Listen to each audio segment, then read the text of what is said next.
స్పెయిన్లో neolithic కాలం నాటి నరమాంస భక్షణ ఆనవాళ్లను పరిశోధకులు గుర్తించారు. అటాపుర్కా ప్రాంతంలోని 5600 ఏళ్ల పురాతనమైన ఎల్ మిరాడోర్ గుహల్లో పరిశోధకులకు కొన్ని అస్థిపంజరాలు లభించాయి. వాటిలో పిల్లలు, యువత, వృద్ధులకు చెందిన 650 ఎముకలను విశ్లేషించి మరణం తర్వాత వారిని ఏం చేశారో తెలుసుకున్నారు. కొన్ని మృతదేహాలను దహనం చేసినట్లు గుర్తించిన శాస్త్రవేత్తలకు మరికొన్ని ఎముకలను గుర్తించగా విస్తుపోయే విషయాలు తెలిసాయి. వాటిని సైంటిఫిక్ రిపోర్ట్స్ లో ప్రచురించారు. సుమారు 69 మానవ ఎముకల్లో వధించిన గుర్తులున్నాయి. అంటే పదునైన ఆయుధాలతో ముక్కలు చేయడం, కొయ్యడం, చర్మం, మాంసాలను వేరు చేసిన ఆనవాళ్లు కనిపించాయి.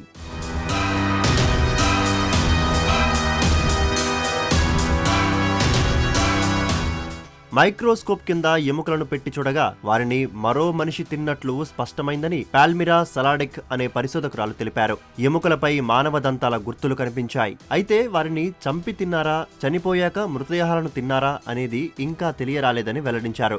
మాంసపు ముక్కలను ఉడికించడం, మెదడు, ఎముక మజ్జ, వేళ్లు, కాళ్లు, పక్కటెముకలను భక్షించినట్లు తమకు లభించిన గుర్తులను బట్టి తెలిసిందన్నారు. ఇబీరియన్ ద్వీపకల్పంలో గతంలోనూ నరమాంసాన్ని భక్షించేవారని ఆధారాలు లభించినట్లు పరిశోధకులు తెలిపారు.